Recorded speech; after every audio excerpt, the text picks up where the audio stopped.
Este podcast conta com o apoio de Vet Plus. Olá, sejam bem-vindos ao podcast de Veterinária Atual. O meu nome é Joana Vieira, diretora editorial da revista. Neste episódio vamos falar sobre a importância da monitorização do potássio na saúde felina, as suas causas e consequências, portanto, deste desequilíbrio, e os protocolos clínicos que devem ser adotados em consulta pelos médicos veterinários. E para nos falar sobre este tema, temos aqui à conversa Maria João Diniz da Fonseca, médica veterinária e diretora clínica do Hospital do Gato. Seja muito bem-vinda. Olá, Joana, obrigada. Obrigada eu. E Catarina Mendes, médica veterinária e Technical Advisor da Vet Plus Portugal. Olá, Joana. Muito obrigada às duas por estarem aqui à conversa com a Veterinária Atual e vamos dar início dirigindo-me inicialmente à Maria João Diniz da Fonseca. Como responsável e fundadora do Hospital do Gato, gostaria de começar por lhe questionar, acho que faz sentido esta questão aqui, particularmente nesta conversa que se dedica à saúde felina, no fundo o que a levou a dedicar-se a esta espécie e o que fascina mais nos gatos? Então, o que me fascina mais nos gatos é não os compreender completamente. São mais desafiantes. Ainda assim, apesar de diariamente me dedicar a isto, continuam a ter o seu quê de mistério, não é? O que é um bocado um clichê dizer, mas realmente eles são mais difíceis de compreender. Têm uma linguagem mais diferente da nossa e, portanto, são desafiantes e eu gosto desse desafio. E do ponto de vista médico também, e o que vamos ter aqui à conversa hoje é mais um desses exemplos, tem muitas particularidades. Isso também torna-se muito desafiante a medicina felina. E, portanto, eu ao longo destes 30 anos percebi que os gatos mereciam outro tipo de atenção e outro tipo de especialização. Muito bem. E entrando aqui na temática que interessa a esta conversa, o potássio e as condições do seu excesso e particularmente também da sua carência podem causar no organismo dos gatos. Portanto, aqui algumas questões. Este é o ião, tanto quanto sei, que mais problemas pode trazer para a saúde do animal. Isto acontece porquê e que mecanismos suscita no organismo este desequilíbrio? Ok, então as alterações do potássio são realmente, dentro das alterações dos eletrólitos, as mais frequentes na clínica. O potássio é adquirido no nosso organismo através da alimentação, não é? E depois é excretado maioritariamente pelo rim, 90% é excretado pelo rim e minoritariamente pelo trato intestinal. Portanto, é assim que a coisa se processa. É ingerido e depois excretado aqui entre estes dois aparelhos, entre o rim maioritariamente e também o aparelho digestivo. Tem uma particularidade que depois, se calhar, mais para a frente vou voltar a referir, é que é um eletrólito, um catião maioritariamente intracelular. E isto vai tornar aqui as coisas mais difíceis ao clínico. Ou seja, 98% do potássio que nós temos no nosso organismo e que os gatos têm no organismo deles está dentro das células. E só 2% é que está em circulação. E isto faz com que, clinicamente, aquilo que nós vamos dosear nem sempre reflete aquilo que se está a passar no organismo. Portanto, é uma particularidade deste catião, ou deste ião, ou deste eletrólito, que torna ainda as coisas às vezes mais difíceis de perceber na clínica. Pronto, dito isto, é um catião muito importante para várias funções do organismo, para aquilo que normalmente se chama o potencial de membrana, que ao fim e ao cabo é aquilo que regula o equilíbrio entre a célula e o meio que a rodeia, não é? Este nome assim mais complexo, potencial de membrana, é um eletrólito muito importante para esse efeito. Portanto, tudo o que sejam alterações, quer a mais, quer a menos, vai condicionar. Dentro do nosso organismo, os órgãos, os tecidos que são mais sensíveis a estas alterações são, digamos, aqueles tecidos excitáveis, como os nervos e os músculos, nomeadamente o músculo cardíaco. Portanto, dentro do nosso organismo, vai ser o primeiro departamento a sofrer as consequências, vai ser a questão muscular, nomeadamente o músculo cardíaco. Posto isto, alterações que levam a aumento de potássio e quais são os seus sintomas. Exatamente. Okay. Para depois irmos ao nosso foco, que são as alterações cá para baixo, não é? Vamos começar pelas alterações sim. cá para cima. Neste Portanto, caso, hipercalémia. As hipercalémias. As hipercalémias, na prática clínica, surgem maioritariamente em situações de urgência. Portanto, são verdadeiras urgências. São aqueles gatos que chegam normalmente com doença renal obstrutiva, quer seja por obstrução do ureter, quer seja por obstrução da uretra. Portanto, gatos basicamente que estão com a sua função urinária muito, muito comprometida. Mais raramente situações como síndromes de Addison, que é uma alteração hormonal, mas mais rara nos gatos, e por vezes também gatos com cetoacidose diabética. Portanto, estas são as 3 situações mais frequentes na prática clínica, mas destacando-se a doença renal obstrutiva, que levam a que o potássio esteja aumentado. E qual é a urgência de se tratar este potássio aumentado? São realmente as alterações, como eu estava a dizer, do músculo cardíaco. Portanto, quando nós vamos fazer um eletrocardiograma a estes gatos, temos tipicamente alterações que comprometem a vida. Portanto, um órgão vital. Um órgão vital que está muito comprometido por este aumento de potássio. Portanto, estamos a falar de situações que estão a pôr em risco a vida do gato e que têm que ser corrigidas em tempo útil. Portanto, são alterações do eletrocardiograma muito características, com diminuição da frequência cardíaca, bradicárdia, alterações das ondas T. Pronto.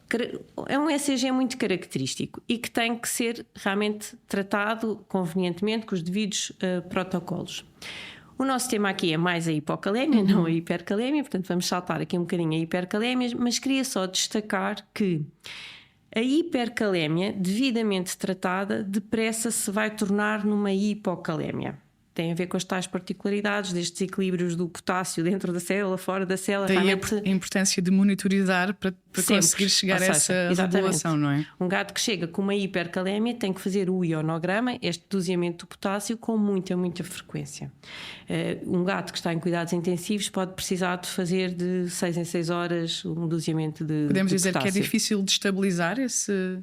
É muito fácil passarmos de uma hipercalémia para uma hipocalémia. É muito fácil. Ou seja, corrigida a causa, por exemplo, um gato que chega com uma obstrução da uretra e nós conseguimos algaleá-lo, desobstruímos, pomos a fluidos, não é? Estamos a corrigir a desidratação, ele tinha o potássio altíssimo e de repente, passado 12 horas, o potássio está baixo. E isto é muito frequente, não estamos a falar de uma exceção. Isto é o que acontece se nós realmente não monitorizarmos o potássio. Depressa saltamos de um extremo ao outro. Isto então, para falarmos agora destas hipocalémias. Do impacto na qualidade de vida que tem a hipocalémia. Sim. Portanto, a hipercalémia, estamos a falar de situações de emergência que chegam. A hipocalémia já não é este o quadro. Portanto, a hipocalémia, vamos associá-la a gatos com doença renal crónica, não é? Que a veterinária atual tanto dedica vários temas à doença renal crónica, porque realmente é muito prevalente. Portanto, estamos a falar sobretudo de animais com doença renal crónica, mas estamos a falar também de gatos com hipertiroidismo, de gatos com síndrome de má absorção intestinal, com gatos com hiporréxia, com gatos que fazem com alguma frequência diuréticos, como da família da furosemida, que aumenta a excreção de potássio. Portanto, estamos a falar aqui, ao contrário da hipercalémia, que falei ali de 3 doenças e das quais uma até é muito rara, aqui não. Aqui estamos a falar de uma série de condições, todas elas frequentes, que levam a que o potássio esteja muito baixo em circulação. Quais são os sintomas com que os gatos vêm à consulta? Muitas das vezes não são nenhuns, por isso é que nós temos que atuar. Por isso é tão difícil. Ou seja, mas por vezes vem. Então, vamos lá. Falámos do potássio importante para todas as células, mas sobretudo aqui para a parte muscular. Aqui as hipocalémias não se traduzem tanto em alterações do eletrocardiograma, embora se possam traduzir, mas não é a imagem de marca dela. A imagem de marca da hipocalémia é a fraqueza muscular. E no caso dos gatos é típico, mesmo muito típico, a ventroflexão do pescoço. É assim, portanto, o queixo chega assim ao peito e eles ficam com uma postura que parece que têm um olhar meio de coruja, não conseguem rodar bem a cabeça. Quando nós os chamamos, parece quando nós estamos com um torcicólogo, a maneira como eles se viram a olhar, a defenderem-se, porque a fraqueza muscular vai afetar muito os músculos do pescoço, porque eles não têm um ligamento da nuca e, portanto, depressa esta cabeça cai, literalmente. Portanto, esta é a imagem de marca da hipocalémia nos gatos. O que exige, calculo eu, uma atenção redobrada por parte do tutor. Sim. Não é? Portanto, também... Sim, ou seja, isto é um sinal que os tutores podem aprender a reconhecer em casa. Mas esta imagem de marca estabelece já com níveis mais baixos. E nós temos aqui uma janela em que os sinais clínicos não são tão evidentes, ou seja, não temos ainda esta fraqueza muscular marcada, mas já temos compromisso da qualidade de vida do gato. E, portanto, não há como adivinhar, tem que se dosear o potássio. Claro. Portanto, mal seja o gato que já vem à consulta com estes sinais. Muitas das vezes ele é um subclínico, portanto não há um sinal clínico evidente, mas há um compromisso da qualidade de vida. Portanto, e é esta janela aqui que também é importante alertar os tutores e os clínicos. A única maneira de realmente nós conseguirmos controlar e ajudar estes gatos é incluir o doseamento de potássio nas rotinas. Exato. Portanto, de todos os gatos. À partida, ter esta preocupação e este chip ligado de que pode alguma coisa não estar certa com o animal nesta fase subclínica que referiu. Sim, sim. E portanto, não vamos dosear o potássio não só nos doentes renais crónicos, aí é mesmo obrigatório, mas em todos os gatos, em todos os check-ups, o potássio tem que estar incluído. Portanto, isto será uma das. Normalmente a gente diz uma ideia para levar para casa, mas aqui, como as pessoas estão a vir em casa, é uma ideia para levar para a clínica. Exato. É realmente o ionograma tem que fazer parte da e isto rotina. Acontece? É comum acontecer, portanto, existir esta monitorização? Cada vez penso que começa a haver um bocadinho mais de sensibilidade, mas nós continuamos a ver muitos casos em que não. E, portanto, se realmente esta baixa de potássio condiciona muito esta fraqueza muscular, com a tal ventroflexão do pescoço, mas também há muita outra sintomatologia associada, nomeadamente é muito frequente gatos que vêm com obstipação. E já fizeram tudo para a obstipação, e já fizeram as dietas com fibra, e já fizeram 3 ou 4 medicamentos que existem no mercado para ajudar. E na base disto está uma fraqueza muscular que impede o gato de adotar a posição certa para ir à caixa de areia fazer eliminação de fezes. Coprostase associada a hipocalémias é muito, muito frequente, por exemplo, no nosso dia-a-dia. E se calhar nem sempre o clínico se vai lembrar. Tem um gato que se calhar ainda não é assim tão velho, tem fezes duras como têm muitos outros e portanto acha que é por aí, e na base disto estava uma hipocalémia. Portanto, isso é um daqueles casos em que a sintomatologia não é tão evidente, mas que o problema está lá. Portanto, não há como adivinhar, tem que se incluir nas rotinas. Claro, o importante é passar essa mensagem, não é? Para alertar aqui o médico veterinário nesse sentido.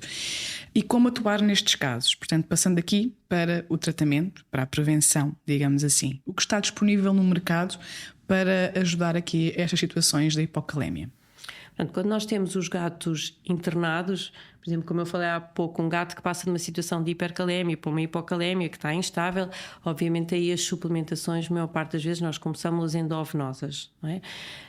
Isso também era outra das mensagens que eu gostava de chamar aqui a atenção, não tanto para os tutores, mas para os colegas, é a suplementação por rotina de potássio. Portanto, os soros que existem no mercado não têm quantidade de potássio suficiente para se poder considerar que têm quantidades fisiológicas de potássio. Portanto, os soros devem ser sempre suplementados, porque senão no internamento nós invariavelmente vamos causar hipocalémias iatrogénicas aos gatos internados. Portanto, quando temos gatos com hipocalémia sob internamento, suplementamos o soro de acordo com o grau de hipocalémia. Isso são tabelas que existem bem estabelecidas, consoante o grau, consoante o número de ampolas de potássio que nós suplementamos. Pronto. Essa será uma situação. Assim que possível, assim que o gato estiver a alimentar-se, e como quase tudo, a maneira mais fisiológica é a administração oral de potássio, assim que possível. Portanto, aí deixamos o cloreto de potássio e passamos para o gluconato de potássio com as apresentações que existem no mercado. A grande maioria dos gatos tolera bem e em pouco tempo muitos destes sinais clínicos revertem. Quando eu digo pouco tempo, às vezes são mesmo tipo 4, 5 dias de suplementação e os tutores começam a ver o recuperar daquela fraqueza muscular que existia. Portanto, eu costumo dizer que há pessoas de 70 e de 80 anos a fazer crossfit, também não há razão para os gatos de 18 anos não subirem para a cama. Certo.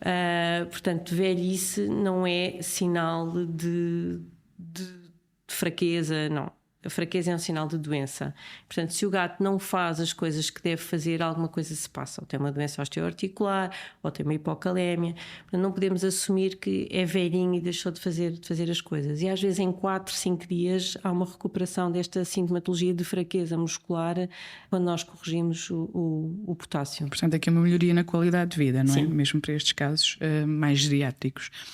E em consulta, que dicas podem ser dadas ao tutor? Falou há pouco de alguns sinais clínicos que podem, nem sempre acontece, mas em casos um bocadinho mais graves já começam a existir, da hipocalémia. Que dicas pode deixar também aos tutores nestes casos para ajudar no manejo desta condição e para ficarem um bocadinho mais alerta? Quando nós temos um gato com uma doença renal crónica, que será a situação mais frequentemente associada à hipocalemia, e também gatos com hipertiroidismo, é realmente alertá-los que fraqueza muscular, o deixar de subir para a cama, o deixar de vir à porta esperar os tutores, deve ser encarado como um sinal de doença e não como uma coisa normal. É normal porque o gato está mais idoso, está a fazer fezes fora da caixa porque tem mais idade. Não, nada disto é normal e, portanto, ao fim e ao cabo as pessoas estarem alertas para tudo aquilo que não é comportamento de gato. Okay? Tudo aquilo que não é comportamento de gato é para prestar atenção. E a fraqueza muscular aqui realmente é a imagem de marca das alterações do potássio. Muito bem, eu vou agora passar aqui a palavra à Catarina e gostaria de, pegando aqui também no que disse a doutora Maria João Diniz da Fonseca, relativamente à importância de uma possível suplementação nestes casos de hipocalémia.